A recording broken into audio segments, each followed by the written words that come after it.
Evelyn Harper had always thought of herself as ordinary, but in a good way. She liked her routines, her quiet mornings with a cup of coffee on the porch, the way the sun rose over the Blue Ridge Mountains in Asheville, North Carolina. At 62, she was retired from the public library, where she'd spent nearly 40 years helping people find stories that made them feel seen. She'd always believed in the power of words, but she never expected a few words from her own husband to cut so deep. Thank you for joining us for today's story. Before we continue, take a moment to let us know in the comments where you're watching from. We love seeing our community from all around the world. Today, we're sharing a deep story, one that will touch your soul and remind you of the quiet strength within us all. This is a story about finding your voice, rediscovering your worth, and embracing new beginnings, no matter your age or circumstance. So settle in, grab your favorite drink,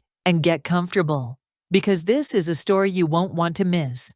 And don't forget, hit that subscribe button so you never miss out on our most heartfelt and unforgettable stories. Let's dive in. It was a Friday evening in early spring. The air was cool, and the dogwoods were just starting to bloom. Evelyn stood in the bedroom, smoothing the skirt of her navy dress. She'd picked it out that morning, thinking it looked elegant but not flashy. She'd even put on a little makeup, just some blush, a touch of mascara, and her favorite rose lipstick. She'd chosen pearl earrings, the ones Warren gave her for their 20th anniversary. She wanted to look nice for him, for the company gala he'd been talking about all week. Warren came in from his office, already dressed in his charcoal suit. He barely glanced at her as he adjusted his tie in the mirror. Evelyn smiled, hoping he'd notice the effort she'd made. "How do I look?" she asked, her voice light. He didn't answer right away. He just kept fiddling with his tie, then finally turned to her. His eyes flicked over her, quick and dismissive. "Evelyn," he said, his tone flat, "I don't think you should come tonight." She blinked, not sure she'd heard him right. "What do you mean?" He sighed, as if the conversation was already exhausting. "It's just, this is a big night for me. The new regional director will be there, and, well, I just don't think you're, not attractive enough for this kind of event. It's a different crowd. I don't want to stand out for the wrong reasons." The words hung in the air, heavy and sharp. Evelyn felt her cheeks burn, but she didn't say anything. She just stood there, frozen, her hands clutching the fabric of her dress. She wanted to ask him to repeat himself, to say it was a joke, but she could see in his face that he meant it. Warren didn't look at her again. He grabbed his wallet and keys from the dresser and headed for the door. "I'll be late," he said over his shoulder. "Don't wait up." The front door closed with a soft click, and Evelyn was alone. She stood in the hallway, the silence pressing in on her. She could hear the faint hum of the refrigerator, the distant sound of a car passing on the street. She didn't move for a long time. Her mind was blank, as if her thoughts had been wiped clean by the force of his words. Finally, she walked to the hallway mirror. It was an old mirror, the frame chipped and painted white, hanging just outside the bedroom. She looked at herself, really looked, for the first time in a while. Her hair was silver now, cut in a neat bob. Her skin had lines around the eyes and mouth, the kind that come from years of smiling and worrying. Her dress fit well, not too tight, not too loose. The pearls glimmered softly against her neck. She tried to see what Warren saw.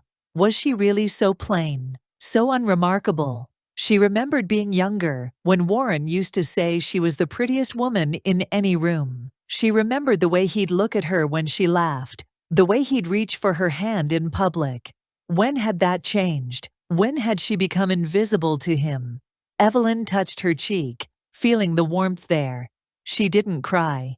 She didn't even feel angry, not yet. Mostly she felt empty, as if something inside her had quietly broken. She thought about all the years she'd spent supporting Warren, raising their daughter, Mara, keeping the house running, making sure everyone else was taken care of.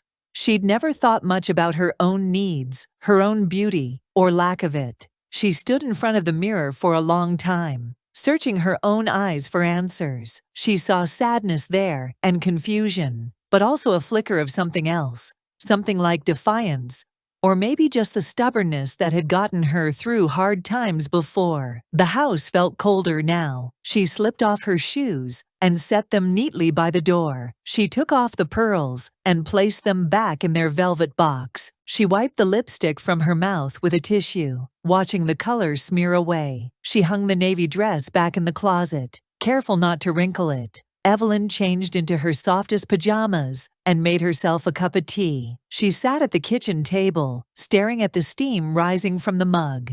She thought about calling Mara, but she didn't want to worry her. She thought about writing in her journal, but the words wouldn't come.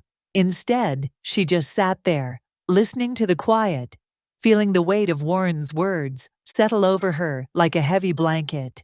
She wondered if she'd ever be able to shake them off. As the night grew darker, Evelyn realized she wasn't just mourning the loss of a night out. She was mourning the loss of something much bigger. Her sense of being seen, of being valued, of being loved for who she was. And in that quiet devastation, something inside her began to stir. She didn't know what it was yet, but she knew this moment would not be the end of her story.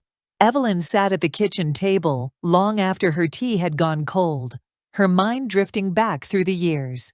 She remembered when she and Warren first met, back in 1982, at a used bookstore on Lexington Avenue. She was 21, fresh out of college, working her first job at the city library. Warren was a new hire at a local insurance firm, tall and a little awkward, with a crooked smile and a habit of quoting old movies. He'd asked her if she believed in fate, and she'd laughed, thinking he was just trying to be charming. But he'd looked at her with such earnestness that she'd agreed to have coffee with him right then and there. Their early days together were full of laughter and long walks. They'd spend hours talking about everything: books, dreams, the kind of life they wanted to build. Warren would bring her wildflowers from the park, and she'd tuck them into old glass bottles on the windowsill. They didn't have much money, but they had each other, and that felt like enough.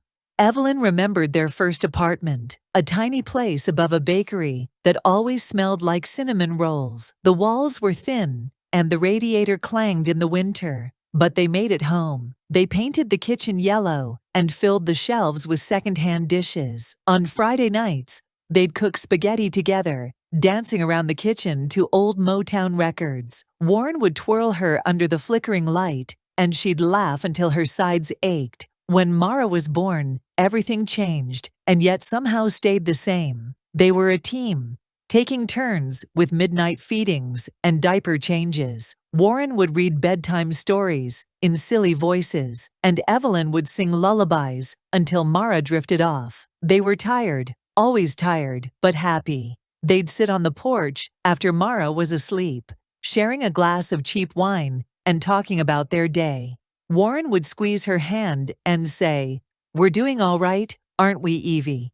And she'd nod, feeling lucky. As the years went by, life got busier. Warren's job became more demanding, and Evelyn took on more hours at the library. There were bills to pay, school projects to help with, and aging parents to care for. The laughter didn't disappear, but it became quieter, tucked between responsibilities. They still had their routines: Sunday pancakes, summer trips to the lake, movie nights on the couch. But the spark that once lit up every room seemed to dim. Evelyn tried not to notice at first. She told herself it was just the way life went, that everyone settled into routines. But sometimes, late at night, she'd lie awake and wonder when Warren had stopped reaching for her hand. When had he started coming home later, distracted by work calls and emails? When had their conversations shifted from dreams and plans to grocery lists and schedules? She remembered the first time she felt truly invisible. It was at a company picnic, maybe 10 years ago. Warren was busy talking to his colleagues, laughing and telling stories. Evelyn stood off to the side, holding a plate of potato salad, waiting for him to introduce her. When he finally did, it was quick and careless. "This is my wife, Evelyn. She works at the library." Then he turned back to his friends, and she was left standing there, feeling small. After Mara left for college, the house grew quiet. Evelyn missed the noise, the mess, the sense of purpose. She tried to fill the silence with hobbies: gardening, knitting, volunteering at the animal shelter. Warren seemed content to watch TV or scroll through his phone. They still ate dinner together, but the conversations were short. Sometimes they'd go an entire evening without saying more than a handful of words. Evelyn wondered if she was the one who had changed. She looked in the mirror and saw a woman with silver hair and soft lines around her eyes. She still wore the same perfume, still loved the same books, still laughed at the same old jokes. But she felt different, quieter, smaller, as if she'd been slowly shrinking to fit the space Warren left for her. She tried to bring back the old spark. She planned little surprises: his favorite meals, tickets to a play, a weekend trip to the mountains. Warren would smile and say thank you, but his eyes never lit up the way they used to. He was polite, always polite, but distant. Sometimes Evelyn caught him looking at her as if she were a stranger, someone he'd known once but couldn't quite remember. She wondered if he saw her at all anymore. Evelyn thought about the woman she used to be, the one who danced in the kitchen, who believed in happy endings, who felt beautiful just because Warren said she was. She missed that woman. She missed feeling wanted, needed, cherished. She tried to talk to Warren about it once, a few years back. They were sitting on the porch, watching the sun set behind the mountains. She told him she felt like they were drifting apart, like they were living parallel lives. Warren had shrugged, said it was just the way things went after so many years. "We're comfortable, Evie, isn't that enough?" She'd nodded, not wanting to push, but deep down, she knew comfort wasn't the same as love. Now, sitting alone in the kitchen, Evelyn wondered if she'd been fooling herself all these years. Had she changed so much that Warren couldn't see her anymore? Or had he simply stopped looking? She thought about all the little ways she'd tried to hold on: wearing the dress he once said he loved, making his favorite meals, laughing at his jokes even when they weren't funny. She'd done everything she could to stay visible, to stay important, but it hadn't been enough. Evelyn felt a wave of sadness wash over her, heavier than anything she'd felt in a long time. She realized she'd spent so many years trying to be the perfect wife, the perfect mother, the perfect everything, that she'd lost sight of herself. She stood up and walked to the window, looking out at the darkened street. The world outside was quiet, peaceful, but inside, she felt a storm brewing. She didn't know what would come next, but she knew she couldn't keep living in the shadow of someone else's indifference. As she turned away from the window, Evelyn made a silent promise to herself. She would find a way to be seen again, even if it meant starting from scratch. She owed that much to the woman she used to be, and to the woman she still hoped to become. The days after the gala passed slowly, each one blending into the next. Evelyn tried to shake off Warren's words, but they clung to her like a shadow. She moved through the house, doing her usual chores, making the bed, folding laundry, watering the plants, but everything felt heavier, as if the air itself had thickened. Warren acted as if nothing had happened.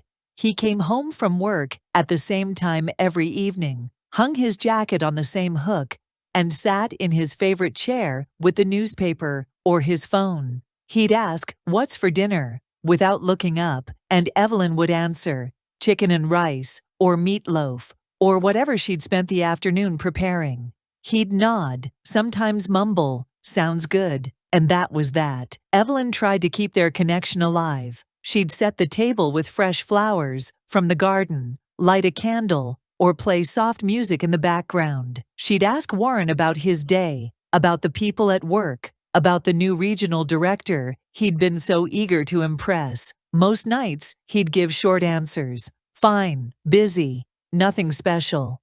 If she pressed for more, he'd sigh and say, "Evie, I'm tired. Can we just eat?" She missed the way they used to talk, really talk, about everything and nothing.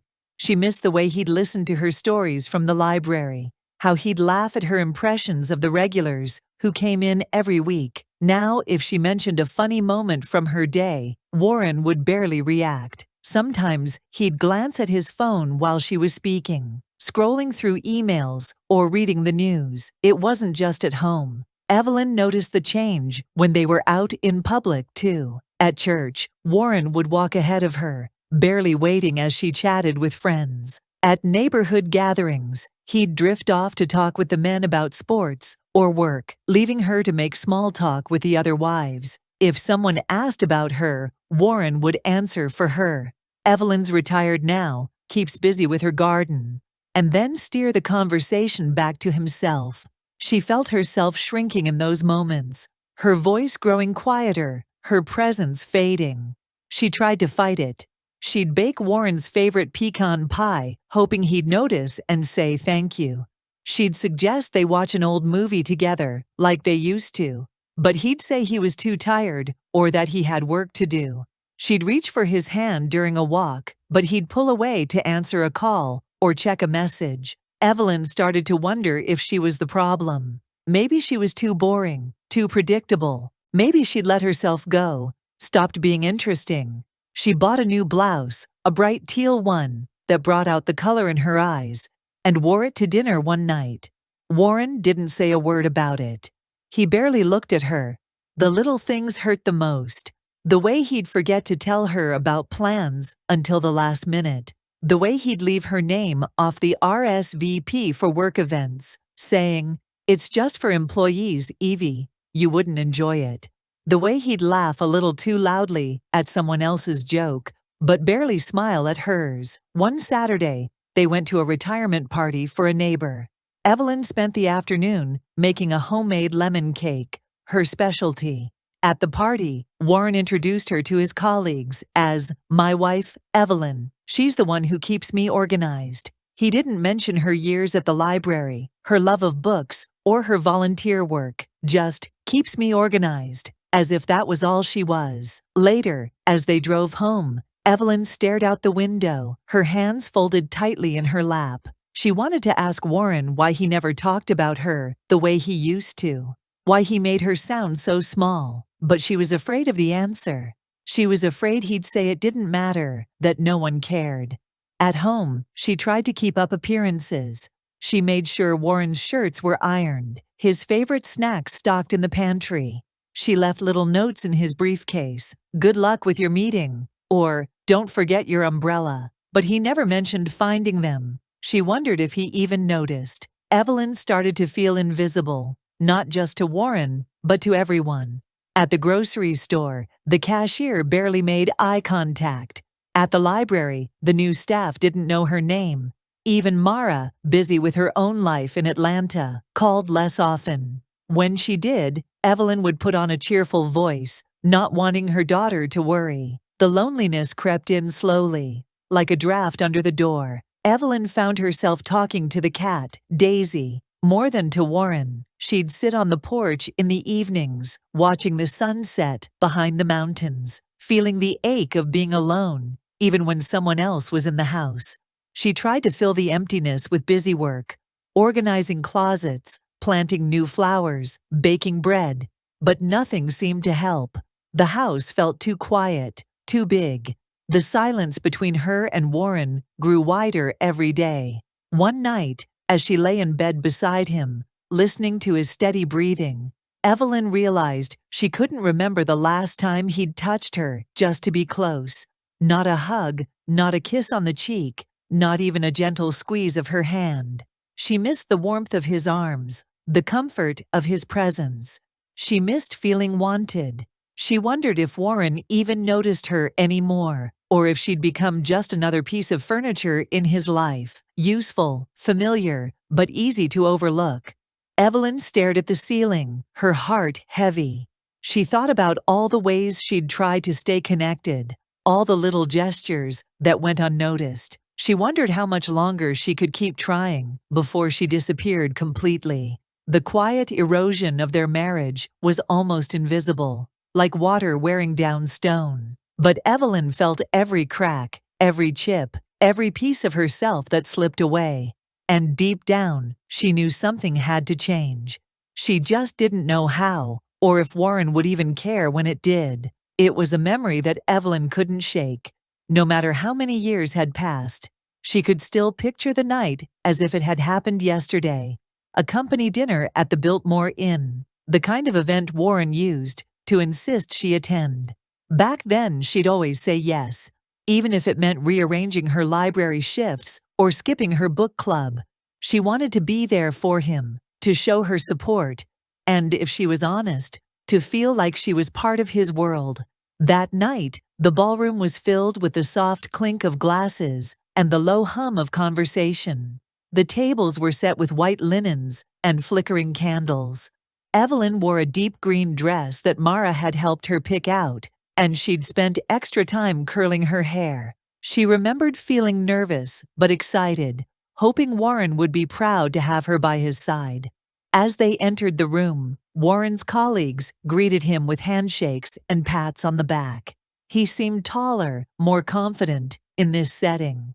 Evelyn smiled and followed him from group to group, listening as he talked about quarterly numbers and new clients. She waited for him to introduce her, to say something kind or funny, the way he used to. Finally, they stopped at a small circle of people near the bar. Warren's boss, a sharp woman named Miss Delaney, turned to Evelyn and smiled. "And who is this lovely lady?" Warren barely glanced at her. "Oh, this is my wife, Evelyn. She's retired now, just keeping busy at home." He laughed, as if it were a harmless joke, then turned back to the group to continue his story about a difficult client. Evelyn felt her cheeks flush. She forced a polite smile, but inside, she was stung. Just keeping busy. She wanted to say something, to correct him, but the words caught in her throat. She stood there, nodding along, feeling smaller with every passing second. No one asked her about herself. No one seemed interested in her life or her work. She became invisible, a shadow at Warren's side. She listened as the conversation moved on, her mind drifting back to all the years she'd spent building her own career. Evelyn had always been proud of her work at the library. She'd started as a part-time assistant, shelving books and helping children find their favorite stories. Over the years, she'd worked her way up to head librarian, managing a team, organizing community events, and even launching a literacy program for adults. She'd written grants, spoken at conferences, and mentored young librarians just starting out. The library was more than a job. It was her passion, her way of making a difference. She remembered the day she retired, how the staff had thrown her a party with cake and flowers. Mara had come home for the weekend, and Warren had even taken the afternoon off. There were speeches and laughter, and Evelyn had felt truly seen, truly valued. She'd kept the thank you cards in a box under her bed, reading them on days when she needed a reminder of her worth. But at Warren's work events, none of that seemed to matter. She was just keeping busy, as if her life had shrunk to fit the space he allowed her. She wondered if he even remembered all she'd accomplished, or if he'd ever really understood how much her work meant to her. That night at the Biltmore, Evelyn spent most of the evening listening to other people talk. She smiled and nodded, asked polite questions, and tried to seem interested in conversations about stocks and golf. But inside, she felt like she was fading, her edges blurring, until she was just another face in the crowd. When dinner was served, she found herself seated between two women who barely acknowledged her. They talked over her head about vacation homes and private schools, never once asking about her life. Evelyn picked at her salad, feeling lonelier than she had in years. After dessert, Warren leaned over and whispered, "Ready to go?" She nodded, relieved. On the drive home, he talked about the evening. Who got promoted? Who made a fool of themselves after too much wine? He never asked how she felt or if she'd enjoyed herself. Evelyn stared out the window, watching the city lights blur past. She wanted to tell him how much it hurt to be dismissed, to be introduced as if she were just passing time. She wanted to remind him of all the years she'd worked, all the people she'd helped, all the things she'd achieved. But she stayed quiet, afraid he'd brush it off or tell her she was being too sensitive. At home, she hung her dress back in the closet and washed off her makeup. She looked at herself in the bathroom mirror, searching for the woman she used to be. The one who stood at the front of the library, leading story hour with a room full of children. The one who wrote articles for the local paper. The one who believed she could make a difference. She missed that woman. She missed feeling important, feeling seen. The next morning, Warren acted as if nothing had happened. He read the paper, drank his coffee, and left for work with a quick, "See you tonight." Evelyn sat at the kitchen table, her hands wrapped around a mug of tea, feeling the sting of being erased. She thought about all the times she'd stood in the background, smiling and nodding, letting Warren take the spotlight. She wondered if he even realized how much it cost her, how much she'd given up to make him look good. Evelyn promised herself that next time, she'd speak up. Next time, she'd remind him, and everyone else, who she was and what she'd done. But deep down, she wasn't sure she believed it. The habit of shrinking, of making herself small, was hard to break. Still, as she sat there in the quiet kitchen, Evelyn felt a tiny spark of pride. She knew her worth, even if no one else did, and maybe, just maybe, that would be enough to keep her going, at least for now. The morning after the gala, Evelyn woke up to the soft buzz of her phone on the nightstand. She reached for it, rubbing the sleep from her eyes. There was a text from Mara, her only daughter, who now lived 3 hours away in Charlotte. Mara was always checking in, even if it was just a quick, "Love you, Mom," or a photo of her dog, Scout, curled up on the couch. This time, the message was simple. "How was the gala last night? Did Dad introduce you to his new boss?" Evelyn stared at the screen, her heart sinking. She could picture Mara's hopeful face, her curiosity, her belief that her parents were still a team. For a moment, Evelyn considered telling the truth. She wanted to type out everything. How Warren had told her she wasn't attractive enough, how she'd spent the night alone, how small and invisible she'd felt, but she couldn't do it. She didn't want Mara to worry, didn't want to shatter her daughter's image of her father. She didn't want to admit, even to herself, how much it hurt. So she typed back a lie, her fingers trembling just a little. "I wasn't feeling well, honey. I told your dad to go without me. I'm sure it was a nice evening." She hit send and set the phone down, her chest tight. The lie tasted bitter, but it felt necessary. She was protecting Warren, yes, but she was also protecting herself. From pity, from questions, from the shame of being left behind. A few minutes later, Mara replied, "Oh no, are you okay? Do you need anything?" Evelyn forced a smile, even though no one could see her. "I'm fine, sweetheart. Just a little tired. Maybe we can talk later this week." She put the phone away and sat at the kitchen table, staring at the sunlight streaming through the window. She felt the weight of the lie settle over her, heavy and cold. It wasn't the first time she'd covered for Warren, and she doubted it would be the last. Over the years, she'd learned to smooth over his sharp edges, to make excuses for his forgetfulness or his distance. She'd told friends he was busy at work when he skipped family gatherings. She'd told herself he was just tired, just stressed, just distracted. But this was different. This was about her, about the way he saw her, or didn't see her at all. And now she was helping him hide it, pretending everything was fine when it was anything but. Evelyn wondered if Mara believed her. Her daughter was smart, sensitive, always able to sense when something was wrong. But Mara had her own life, her own worries. Evelyn didn't want to add to them. She didn't want to be a burden. Still, the lie gnawed at her. She thought about all the times she'd told Mara to be honest, to stand up for herself, to never let anyone make her feel small. And here she was, doing the opposite, shrinking, hiding, pretending. The rest of the day passed in a blur. Evelyn tried to keep busy. She cleaned the kitchen, changed the sheets, took Daisy for a walk around the block. But her mind kept drifting back to the text, to the lie she'd told, to the truth she was too afraid to share. When Warren came home that evening, he acted as if nothing had happened. He asked what was for dinner, then sat in front of the TV, his attention fixed on the evening news. Evelyn watched him from the kitchen, wondering if he even realized the damage he'd done. She wondered if he'd ever know how much it cost her to keep his secret. After dinner, Evelyn sat on the porch, wrapped in a light sweater, watching the sky turn pink and gold. She thought about calling Mara, about telling her everything, but the words wouldn't come. She didn't want to cry, didn't want to sound weak. She wanted to be strong, to be the mother Mara could lean on. But as the sun dipped below the mountains, Evelyn felt the loneliness settle in again. She realized that every time she lied to protect Warren, she was losing a little piece of herself. She was making herself smaller, quieter,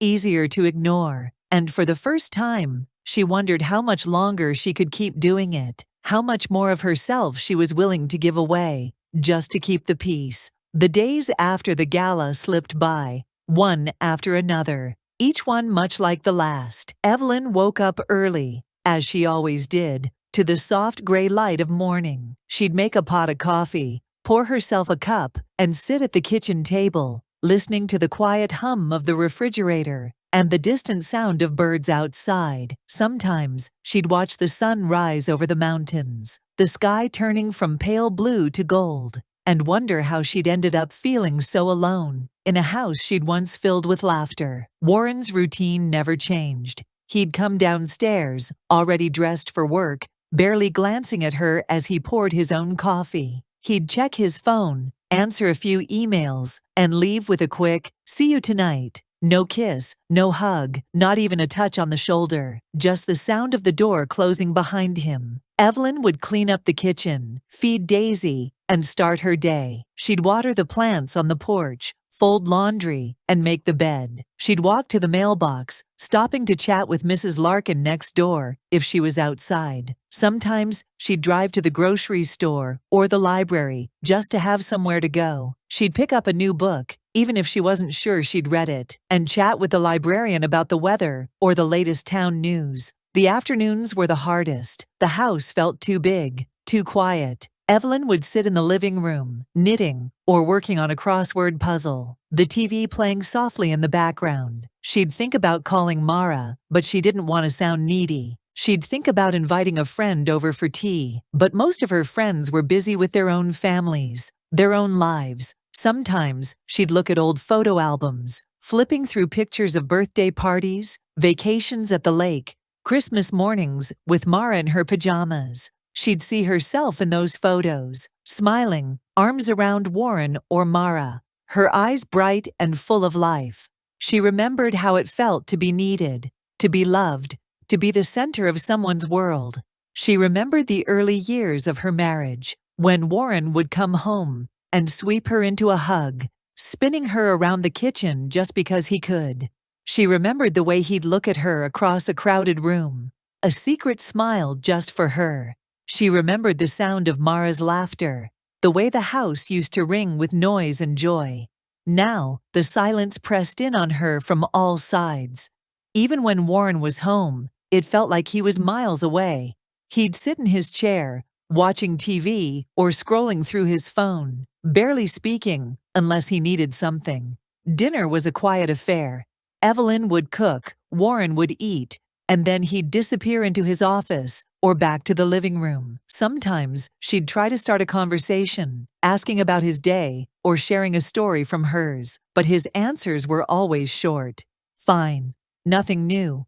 Just work. Evelyn started to feel like a ghost in her own home. She moved through the rooms, cleaning and tidying, but no one seemed to notice. She wondered if she disappeared. Would Warren even realize she was gone? Would anyone? She tried to hold on to the things that made her feel alive. She'd put on her favorite music while she cooked, singing along to old songs from her college days. She'd wear a bright scarf or a pair of earrings, just for herself. She'd bake a batch of cookies and bring them to the library staff, who always greeted her with smiles and hugs. For a little while, she'd feel seen, remembered, important. But the feeling never lasted. As soon as she walked back into her quiet house, the loneliness would settle over her again. She missed the days when she and Warren would talk for hours, when they'd make plans for the future, when they'd dream together. Now it felt like all their dreams had faded, replaced by routines and silence. Evelyn wondered if this was just what happened to people as they got older. Did everyone end up feeling invisible, or was it just her? She thought about her friends. Some were widowed, some divorced, some still happily married. She envied the ones who still seemed to have a spark, who still held hands with their husbands, or went on little adventures together.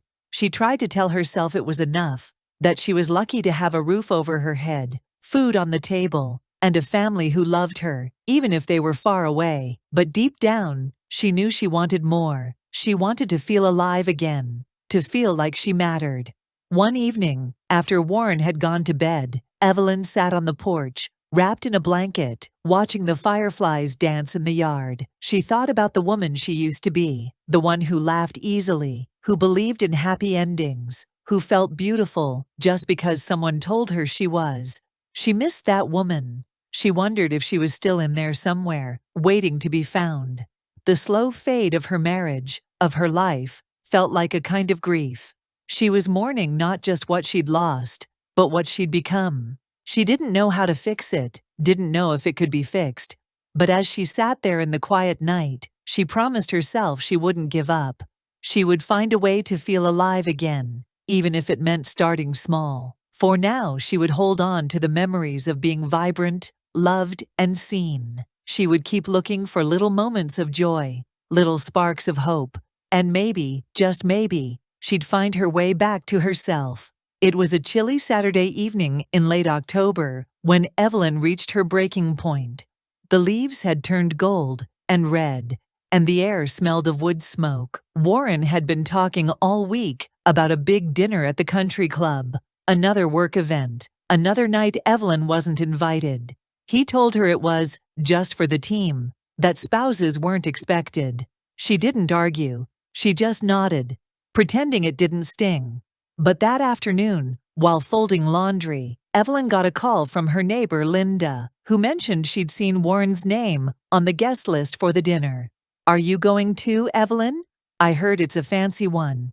"Ms. Delaney will be there," Linda said, her voice bright. Evelyn hesitated. "No, I'm not going. Warren said it's just for employees." Linda sounded surprised. "Oh, I thought they always invited spouses. Maybe next time, huh?" After she hung up, Evelyn felt a familiar ache in her chest. She tried to shake it off, telling herself it didn't matter. She finished folding the towels and put them away. But the feeling lingered. That evening, Warren left early, dressed in his best suit. He barely said goodbye. Evelyn watched from the window as he drove away, her heart heavy. She tried to distract herself by making a pot of soup and reading a new mystery novel, but she couldn't focus. The house felt emptier than ever. Around 9 o'clock, Evelyn realized she'd left her gardening gloves in the car. She grabbed her keys and walked out to the driveway. As she reached the car, she heard voices drifting from the house next door. The country club was only a few blocks away, and the windows were open to let in the cool night air. She recognized Warren's voice, deep and confident, and then another, Ms. Delaney, his boss. Evelyn paused, her hand on the car door, listening without meaning to. She heard Ms. Delaney ask, "Warren, where's Evelyn tonight? I was hoping to finally meet her. You always talk about her at work." There was a pause, and then Warren's voice, light and dismissive. "Oh, Evelyn's not really comfortable with these kinds of events anymore. She prefers to stay home. You know how it is. She's happy just puttering around the house these days." Evelyn felt the words hit her like a slap. She stood frozen in the driveway, her breath catching in her throat. She wanted to shout, to run inside and tell Ms. Delaney the truth, that she'd never been invited, that she'd wanted to come, that she missed being part of Warren's world, but she couldn't move. She just stood there, listening, as the conversation moved on, her heart pounding in her chest. She felt erased, as if she didn't matter at all. Warren hadn't just left her out. He'd lied about her, made her sound small and uninterested, as if she'd chosen to disappear. The betrayal stung deeper than anything he'd ever said to her face. Evelyn walked back inside, her hands shaking. She sat at the kitchen table, staring at the bowl of soup she'd made, untouched and growing cold. For the first time in a long while, the tears came. They started slow, just a few slipping down her cheeks, but soon she was sobbing, her shoulders shaking with the force of it. She cried for all the times she'd been left out, for all the lies she'd told to protect Warren, for all the ways she'd made herself small to keep the peace. She cried for the woman she used to be, the one who was proud and strong and unafraid to take up space. As the tears finally slowed, Evelyn felt something shift inside her. The pain was still there, sharp and raw, but underneath it was a new feeling, a quiet anger, a sense that she deserved better. For the first time, she let herself admit that what Warren had done was wrong, that she didn't have to accept it anymore. She wiped her eyes and stood up, her legs unsteady, but her resolve growing. She didn't know what would come next, but she knew she couldn't keep living like this. The first crack had appeared in her acceptance, and there was no going back. The next morning, Evelyn woke up with puffy eyes and a heavy heart. She moved through her morning routine on autopilot. Coffee, toast, feeding Daisy, her mind replaying Warren's words from the night before. She felt hollow, as if something inside her had been scooped out and left empty. But beneath the sadness, there was a new restlessness, a quiet urge to do something, anything, to remind herself she was still here. After breakfast, Evelyn decided to tackle a project she'd been putting off for months.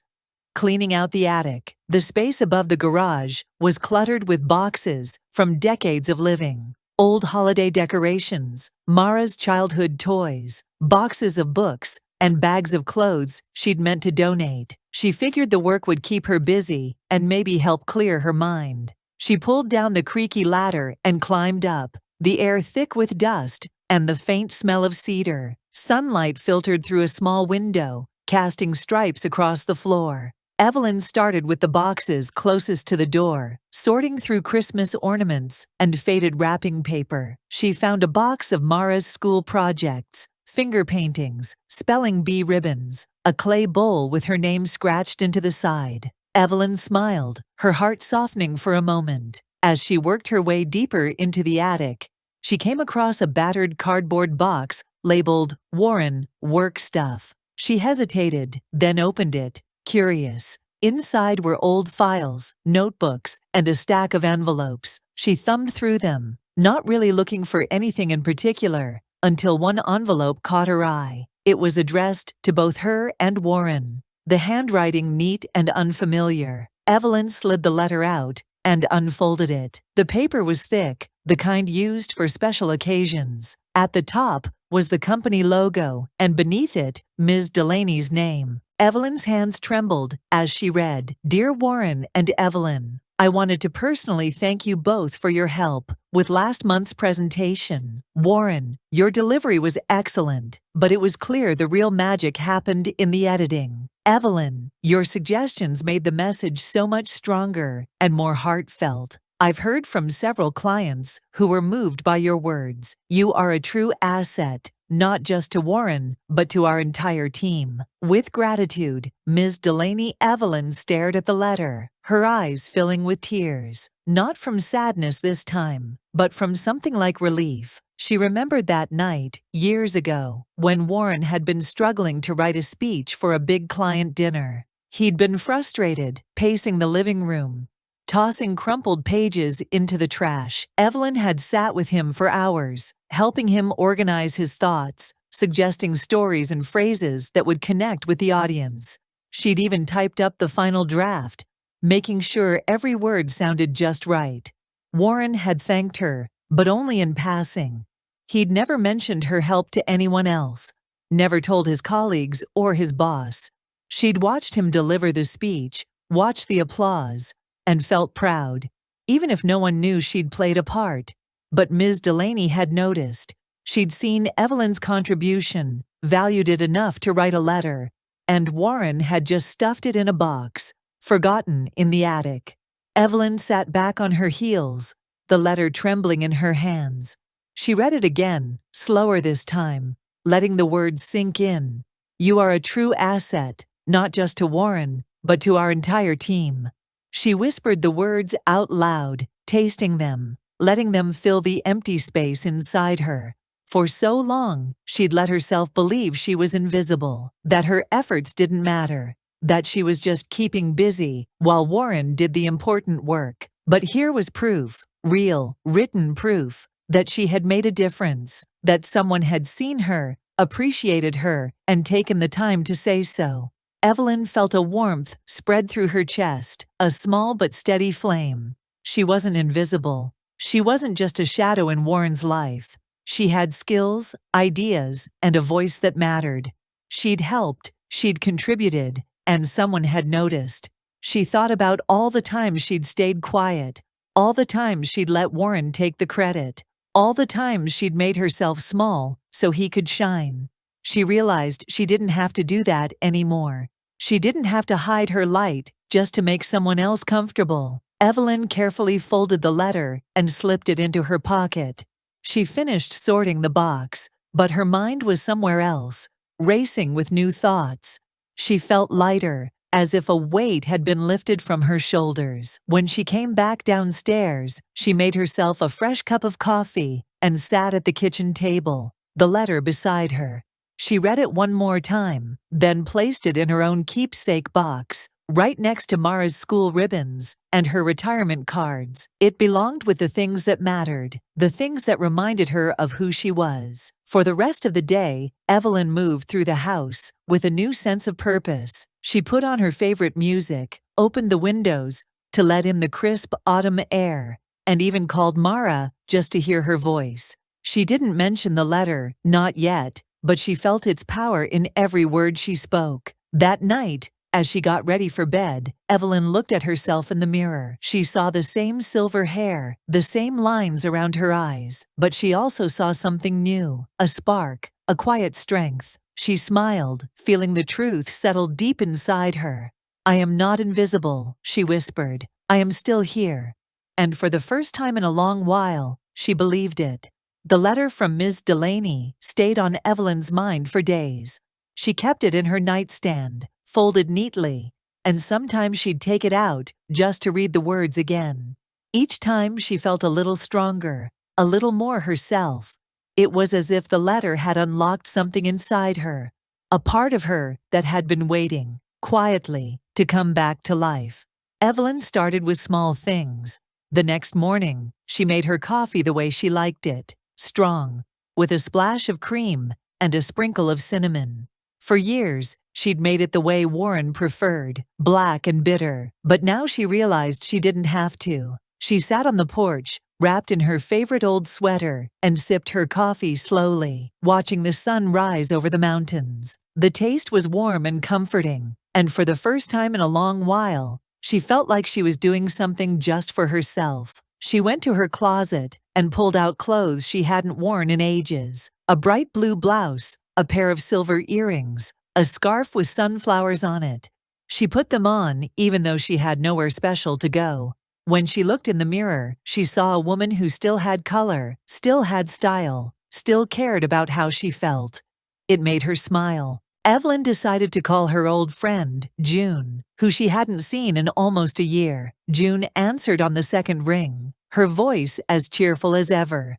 "Evelyn, I was just thinking about you. How are you, honey?" They talked for nearly an hour, catching up on family news, old memories, and the little things that made them laugh. June invited her to lunch at a cafe downtown, and Evelyn said yes without hesitation. She realized how much she'd missed having someone to talk to, someone who saw her for who she was, not just as Warren's wife. That lunch with June was a turning point. They sat by the window, sharing a slice of lemon pie and stories from their younger days. June told her about her new hobby, painting landscapes, and encouraged Evelyn to try something new, too. "You've always been creative, Ev. Why not pick up something you used to love?" On her way home, Evelyn stopped at the bookstore and bought a new journal. She used to write all the time. Little poems, stories, even just lists of things she was grateful for. Somewhere along the way, she'd stopped, too busy with work and family and the daily grind.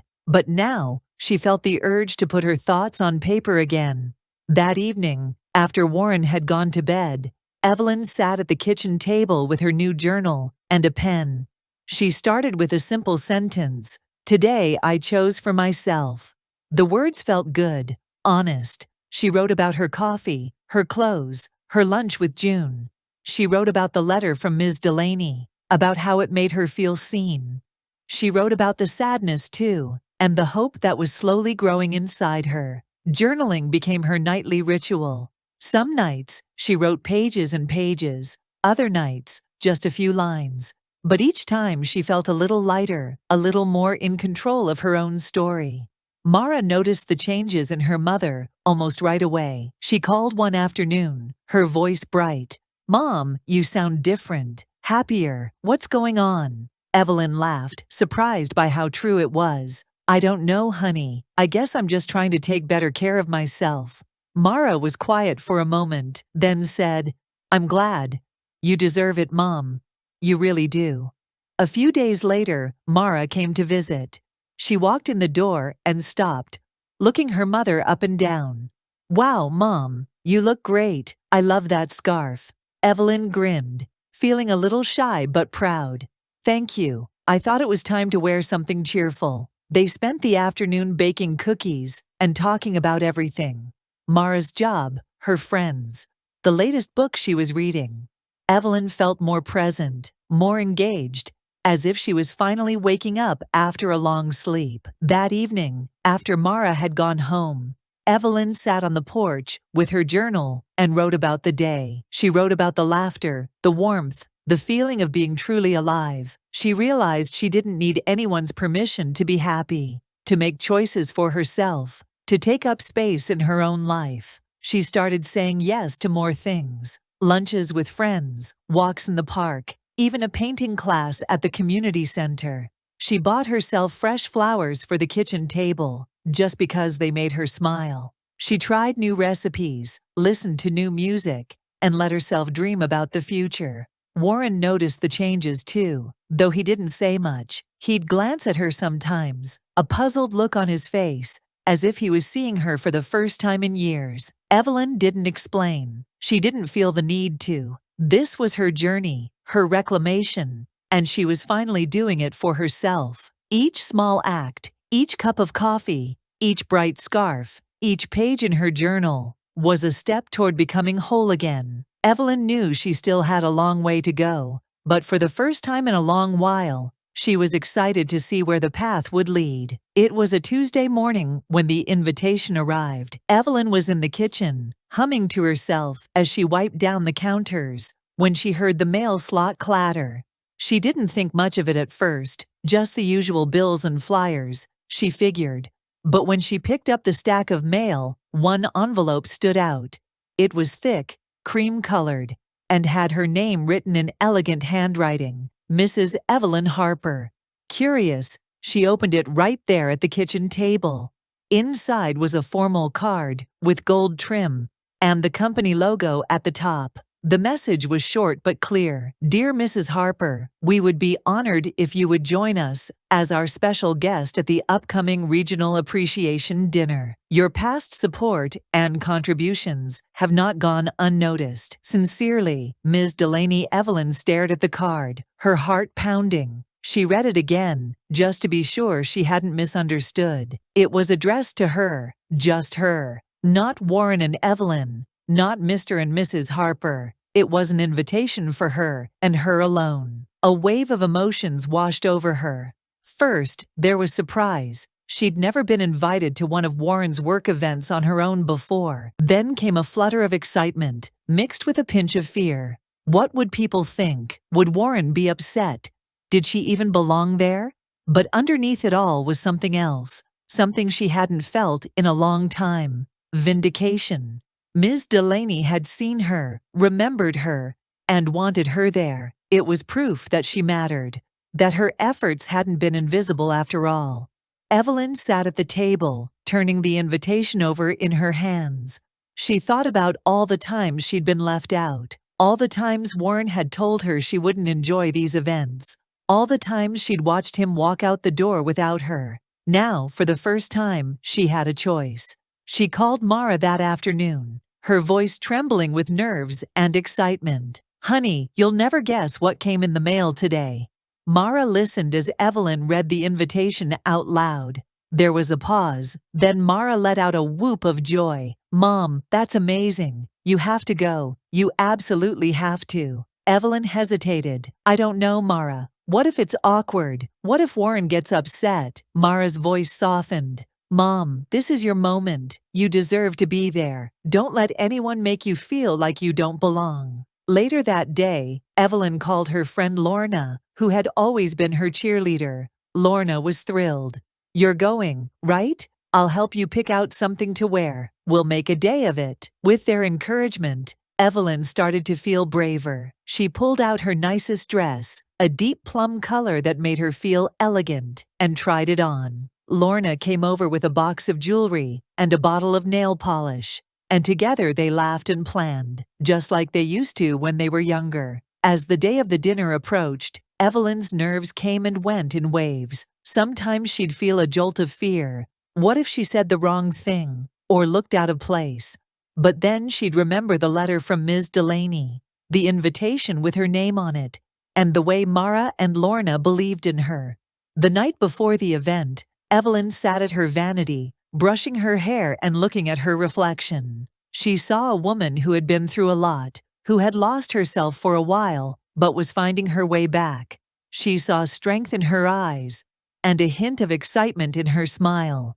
For the first time in years, she felt like she was stepping into her own story, not as someone's wife, not as a background character, but as herself. She placed the invitation in her purse, laid out her dress, and went to bed with a heart full of hope. Whatever happened at the dinner, she knew she was going for herself, and that was enough. The night of the regional appreciation dinner arrived with a chill in the air and a sky full of stars. Evelyn woke up early, her stomach fluttering with nerves. She tried to keep busy all day, tidying the house, walking Daisy, even baking a batch of oatmeal cookies for Mara to take home next time she visited. But her mind kept drifting to the evening ahead. By late afternoon, she was ready to get dressed. Lorna came over, carrying a small bag of makeup and a pair of silver earrings. "Tonight's your night, Evelyn," she said, her eyes shining with excitement. "Let's make you feel like a queen." Evelyn slipped into her plum dress, smoothing the fabric over her hips. Lorna helped her with her hair, pinning it back in soft waves. They laughed as Lorna dabbed a little blush on Evelyn's cheeks and painted her nails a soft pink. When they finished, Evelyn looked in the mirror and hardly recognized herself. She looked elegant, yes, but more than that, she looked confident. "Look at you," Lorna said, giving her a gentle squeeze. "You're glowing." Evelyn smiled, feeling a rush of gratitude for her friend. "Thank you, Lorna. I don't think I could do this without you." "You don't have to do anything alone," Lorna replied. "But tonight, you're going to show everyone who you really are."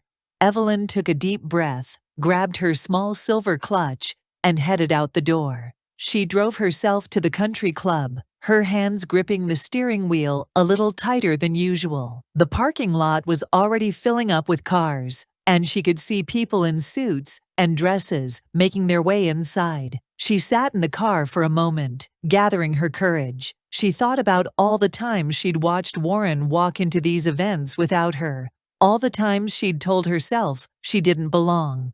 But tonight was different. Tonight, she was here because she'd been invited, because someone had seen her, valued her, and wanted her there. With one last deep breath, Evelyn stepped out of the car and walked toward the entrance. The doors opened into a grand lobby, filled with the soft glow of chandeliers and the sound of laughter and music. She handed her invitation to the hostess, who smiled and said, "Welcome, Mrs. Harper. We're so glad you could join us." Evelyn's heart skipped a beat. She followed the hostess into the main ballroom, where round tables were set with white linens and sparkling glassware. The room buzzed with conversation, and for a moment, Evelyn felt a wave of nerves. But then she spotted Ms. Delaney across the room, waving her over with a warm smile. "Evelyn, I'm so glad you made it," Ms. Delaney said, giving her a quick hug. "You look absolutely lovely." "Thank you for inviting me," Evelyn replied, her voice a little shaky. "It means a lot." Ms. Delaney led her to a table near the front, introducing her to several colleagues. "This is Evelyn Harper, everyone. She's been a huge help to our team over the years, even if she's too humble to admit it." The people at the table greeted her warmly, asking about her work at the library, her favorite books, and her thoughts on the community. For the first time in a long while, Evelyn felt like she belonged. She laughed, shared stories, and listened as others talked about their own lives. The conversation flowed easily, and she found herself relaxing, enjoying the evening. About 20 minutes later, Evelyn saw Warren enter the ballroom. He was dressed in his usual dark suit, his hair neatly combed. He looked around, scanning the room, and when his eyes landed on Evelyn, he froze. For a moment, he just stared, as if he couldn't quite believe what he was seeing. Evelyn met his gaze, her heart pounding. She gave him a small, calm smile, then turned back to the conversation at her table. She could feel Warren's confusion from across the room, but she didn't let it shake her. Tonight wasn't about him.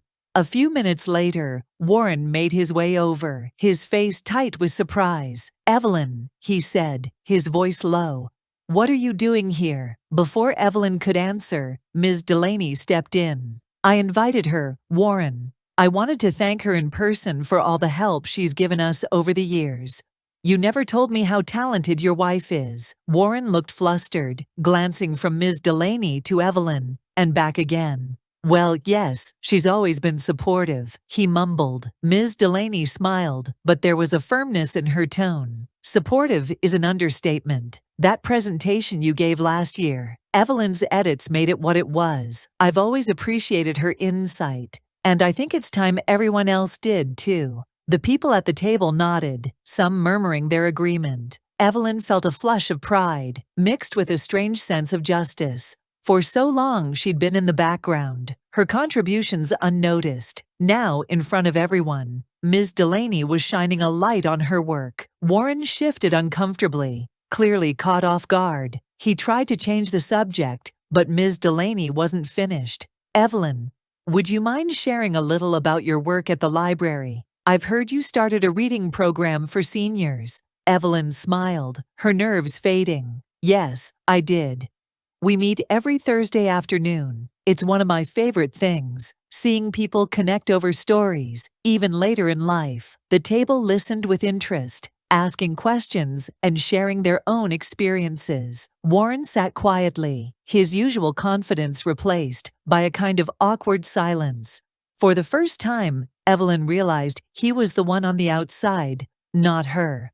As the evening went on, Evelyn found herself enjoying every moment. She danced with a few of the other guests, laughed at old stories, and even exchanged phone numbers with a woman who ran a local charity.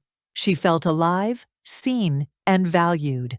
At one point, Ms. Delaney raised her glass and made a toast. "To Evelyn Harper, whose kindness, wisdom, and quiet strength have made a difference to so many of us. We're grateful to have you here tonight." The room echoed with applause, and Evelyn felt tears prick her eyes, not from sadness, but from joy.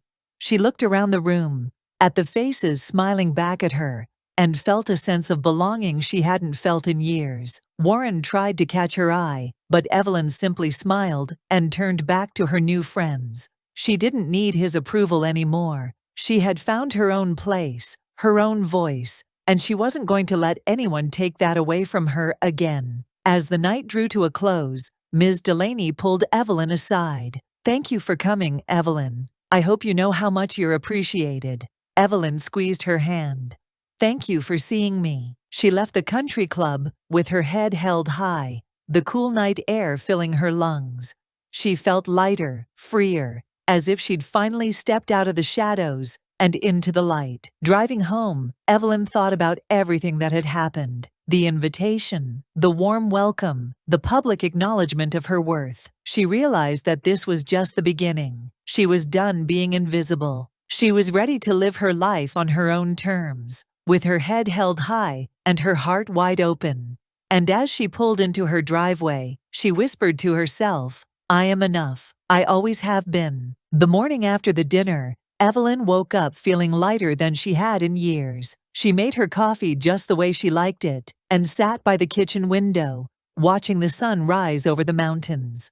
The memory of last night, the applause, the laughter, the way Ms. Delaney and the others had welcomed her, still glowed inside her. She felt proud, not just of what she'd done, but of who she was becoming. Warren, on the other hand, was a different story.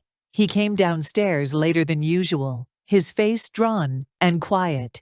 He poured himself a cup of coffee and sat across from Evelyn at the table. For a long moment, he just stared at his mug, as if searching for the right words.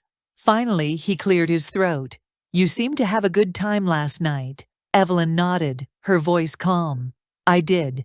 It was a wonderful evening." Warren looked at her, his eyes uncertain. "I didn't know you were going to be there. Ms. Delaney never mentioned inviting you. She sent the invitation directly to me," Evelyn replied, her tone gentle but firm. "She wanted to thank me for my help over the years." Warren shifted in his seat, looking uncomfortable. "I guess I never realized how much you did for me, for the company, even. I'm sorry if I made you feel left out." Evelyn met his gaze, steady and clear. "Thank you, Warren. I appreciate that. But I'm not looking for an apology. I just want to live my life, to be seen for who I am." He nodded, but she could see the confusion in his eyes. He seemed lost, unsure of how to reach her now that she was standing on her own. He tried to make small talk, asking about her plans for the day, but Evelyn answered simply and went about her morning. She didn't feel angry or bitter, just free. She realized she no longer needed Warren's approval or attention to feel whole. Later that day, Mara called. "Mom, I heard from Ms. Delaney's assistant that you were the star of the dinner last night. She said everyone was talking about you." Evelyn laughed, feeling a warm rush of happiness. "It was a good night, honey. I'm glad I went." "I'm so proud of you, Mom," Mara said. "You deserve to be recognized. I hope you know that." "I do," Evelyn replied, her voice soft. "I really do." That afternoon, Lorna stopped by with a bouquet of wildflowers. She hugged Evelyn tight. "I knew you'd shine, Ev. I'm so proud of you. You looked like you belonged up there, like you'd been waiting for that moment your whole life."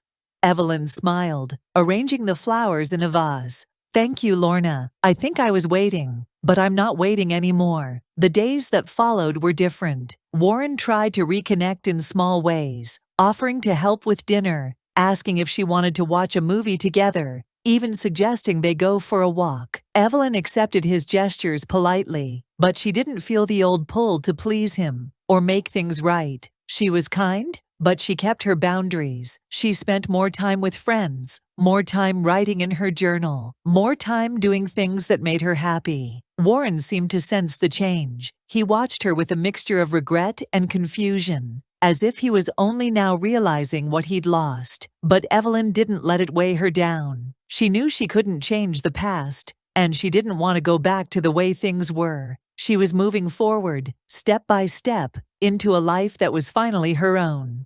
Mara called more often, sometimes just to chat, sometimes to ask for advice. Lorna invited her to new classes at the community center, and Evelyn found herself saying yes more than no. She felt supported, loved, and, most importantly, seen. One evening, as she sat on the porch with a cup of tea, Evelyn thought about everything that had happened. She realized she was no longer waiting for someone else to give her permission to live. She was living for herself, and that was enough. The aftermath of the dinner wasn't dramatic or loud. It was quiet, steady, and full of hope. Evelyn knew there would still be hard days, but she also knew she was strong enough to face them. She had found her voice, her confidence, and her place in the world. And as the sun set behind the mountains, painting the sky in shades of pink and gold, Evelyn smiled. She was finally home, with herself. A week after the dinner, Evelyn received a phone call that made her heart skip. It was Ms. Delaney, her voice warm and full of energy. "Evelyn, I hope you don't mind me calling. I have a favor to ask." Evelyn smiled, tucking the phone between her ear and shoulder as she wiped down the kitchen counter. "Of course, Ms. Delaney. What is it?" We're hosting a women's leadership luncheon next month, Ms. Delaney said. It's for women in our company and the community. Teachers, business owners, volunteers, retirees. I'd love for you to be our guest speaker. Your story is exactly what so many of us need to hear. Evelyn's breath caught. Me? I've never given a speech before. Not like that. Ms. Delaney laughed gently. You don't have to be perfect. Just be yourself. Talk about your journey, what it's like to find your voice again. I know it will mean a lot to the women in the room. Evelyn hesitated, her mind racing. She thought about all the times she'd sat quietly in the background, all the years she'd let herself fade. Now, someone wanted to hear her story. She felt nervous, but also honored. All right, she said softly, I'll do it. The weeks leading up to the luncheon passed quickly. Evelyn spent her evenings at the kitchen table, jotting down memories and ideas in her journal. She wrote about the early days of her marriage, her years at the library, the slow fade into the background, and the moment she realized she deserved more. She wrote about the letter from Ms. Delaney, the invitation, and the night she finally felt seen. Mara called often, offering encouragement. You're going to be amazing, Mom. Just speak from the heart. Lorna helped her practice, sitting across the table and listening with a supportive smile. You have something important to say, Ev. Don't be afraid to let them see you. The day of the luncheon arrived, bright and clear. Evelyn dressed in a soft blue dress and pinned on her favorite silver brooch. She drove to the event center, her hands trembling just a little on the steering wheel. The parking lot was full, and she could see women of all ages streaming inside, chatting and laughing. Inside, the room was filled with round tables, covered in white cloths, and vases of fresh flowers. The air buzzed with conversation. Ms. Delaney greeted her at the door, giving her a reassuring hug. You're going to do great, Evelyn. Just be yourself. Evelyn took her seat at the head table, her heart pounding. She looked around the room. There were teachers, nurses, businesswomen, grandmothers, and young women just starting out. She saw faces lined with experience, eyes bright with hope and curiosity. After lunch, Ms. Delaney stood and tapped her glass. Ladies, thank you for being here. Today we have a special guest, someone whose quiet strength and honesty have inspired me. Please welcome Evelyn Harper. Evelyn stood, her knees a little shaky, and walked to the podium. She took a deep breath, looking out at the sea of faces. For a moment, she felt the old fear, the urge to shrink, to disappear. But then she remembered the letter, the applause, the way she'd felt at the dinner. She straightened her shoulders and began. Thank you, Ms. Delaney, and thank you all for having me. I'm not used to speaking in front of a crowd, but I'm honored to share my story with you. She paused, searching for the right words. For most of my life, I was happy to be in the background.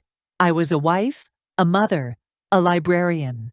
I loved helping others, making things run smoothly, supporting my family and my community. But somewhere along the way, I started to disappear. Not all at once, but little by little. I stopped speaking up. I stopped asking for what I needed. I let myself believe that being quiet was the same as being kind. She looked around the room, meeting the eyes of women who nodded in understanding. I thought I was doing the right thing, putting everyone else first, but I lost myself in the process. I became invisible, even to the people I loved most. I told myself it was just the way things were, that I didn't need to be seen to matter. But the truth is, we all need to be seen. We all need to know that our voices, our stories, our lives have value. Evelyn's voice grew stronger as she continued. It took me a long time to realize that I deserved more. It took a letter from someone who noticed my efforts, an invitation that was just for me, and the support of friends and family who believed in me. It took small acts, making my coffee the way I like it, wearing bright colors, saying yes to new things. It took courage to step out of the shadows and into the light. She smiled, her eyes shining. I want every woman in this room to know, you are not invisible. You are not just someone's wife, or mother, or employee. You are a person with dreams, with gifts, with a story worth telling. Don't be afraid to take up space. Don't be afraid to ask for what you need. Don't wait for someone else to give you permission to live your life. The room was silent, every face turned toward her. Evelyn felt a wave of emotion, pride, relief, hope. I'm still learning, she finished. I still have days when I feel small, but I know now that I am enough, just as I am. And so are you. She stepped back from the podium, her heart pounding. For a moment, the room was quiet. Then, slowly, applause began to build. Soft at first, then louder, until the whole room was on its feet. Women wiped tears from their eyes, hugged each other, and reached out to shake Evelyn's hand as she returned to her seat. Afterward, women of all ages came up to her, some with tears, some with smiles, all with gratitude. "Thank you for saying what I've always felt," one woman whispered. "You gave me hope," said another. Evelyn hugged them, feeling a deep sense of connection. She realized that her story was not just her own. It was the story of so many women who had spent years in the background, waiting to be seen.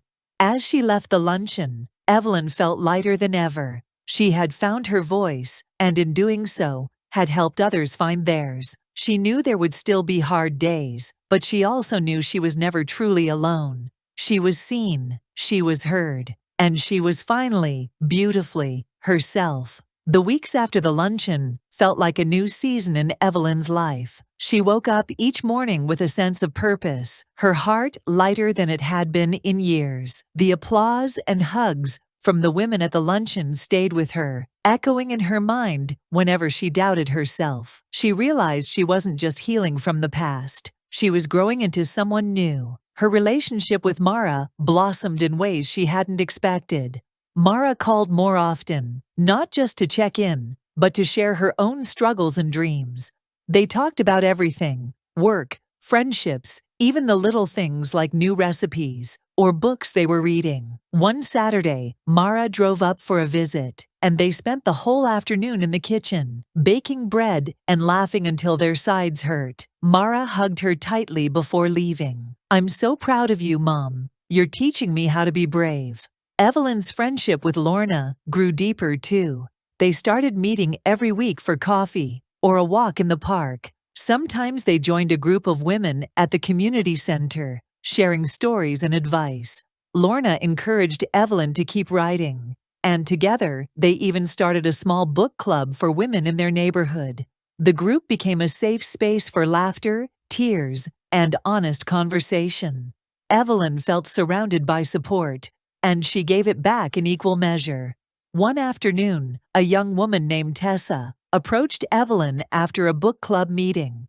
Tessa was new in town, shy and uncertain, struggling with her first job and a recent breakup. "I heard your speech at the luncheon," Tessa said, her voice trembling. "It made me feel less alone. Would you mind if I called you sometimes? I could use some advice." Evelyn smiled and squeezed Tessa's hand. "Of course, I'd be happy to listen." Soon, other younger women began reaching out, some from the library, others from the community center. They asked Evelyn about work, relationships, and how to find confidence when the world felt overwhelming. She listened, shared her own stories, and offered gentle encouragement.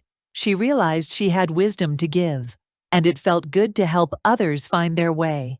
Mentoring these women gave Evelyn a new sense of purpose. She started volunteering at the library again, helping with the adult literacy program, and leading workshops on journaling and self-care. She saw herself in the women she mentored, quiet, unsure, but full of potential. She told them what she wished someone had told her years ago. "You matter. Your voice matters. Don't let anyone make you feel small." Meanwhile, Warren continued to reach out.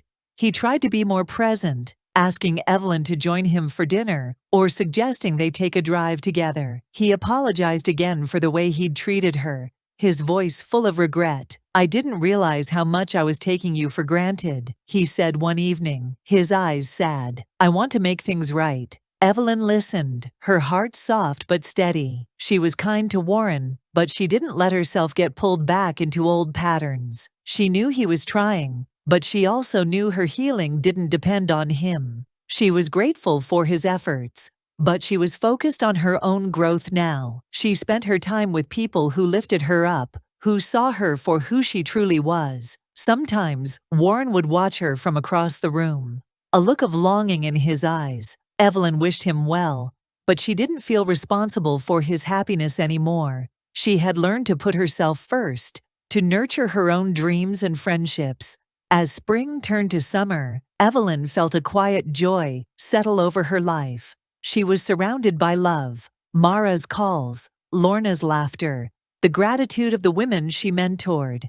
She had found her voice, her purpose, and her place in the world. One evening, as she sat on the porch with a cup of tea, Daisy curled up at her feet, Evelyn watched the fireflies dance in the warm air. She thought about how far she'd come, about the pain she'd survived, and the hope she'd found. She knew there would still be hard days, but she also knew she was strong enough to face them. Evelyn smiled, feeling whole. She was healing, growing, and living for herself at last. And that, she realized, was the greatest gift of all. Evelyn's life looked different now, and she loved it. She woke up each morning with a sense of peace, no longer weighed down by old doubts or the need for someone else's approval. Her days were full, but not in the way they used to be. She chose what mattered to her, her friends, her daughter, her community, and most of all, herself. She started each day with a walk around the neighborhood, Daisy trotting happily at her side. She'd wave to neighbors, stop to chat with Mrs. Larkin about her roses, or share a laugh with the mailman. She felt connected, part of something bigger, and she knew she belonged. Evelyn spent more time at the library, helping with the adult literacy program, and leading her book club. She loved seeing the women she mentored grow in confidence, watching them find their own voices. Sometimes she'd sit in the reading room, sunlight streaming through the windows, and feel a quiet pride in how far she'd come. Her friendship with Lorna was stronger than ever. They tried new things together, painting classes, yoga in the park, even a weekend trip to the coast. They talked about everything, from old memories to new dreams. Lorna often told her, "You're a different person now, Ev. You're shining." Evelyn would just smile, feeling the truth of it deep inside. Mara visited often, and their bond was closer than ever. They cooked together, went on hikes, and shared long talks over cups of tea. Mara sometimes brought friends, and Evelyn loved having a house full of laughter and stories. She felt needed, but not in the old way. This time, it was about sharing her life, not losing herself in someone else's. One sunny afternoon, Evelyn decided to do something special. She found a beautiful frame at the little shop downtown and brought it home. She took out Ms. Delaney's letter, the one that had changed everything, and carefully placed it inside the frame. She hung it on the wall in her bedroom, right above her writing desk. Every morning, she'd see the letter and remember, "You are a true asset, not just to Warren, but to our entire team." Those words reminded her of her worth, of the moment she stopped shrinking and started living for herself. The letter was more than just paper and ink. It was a symbol of her journey, her courage, and her new beginning. Evelyn kept journaling, filling pages with her thoughts, dreams, and little victories. She wrote about the women she mentored, the books she loved, and the simple joys of her days. She wrote about the hard times too, but now she saw them as part of her story, not the whole of it. Warren still called sometimes, and they were friendly, but Evelyn no longer felt the old ache. She wished him well, but she didn't need him to feel complete. She had learned to stand on her own, to trust her own heart. One evening, as the sun set behind the mountains, Evelyn sat on her porch with Daisy at her feet and a cup of tea in her hands.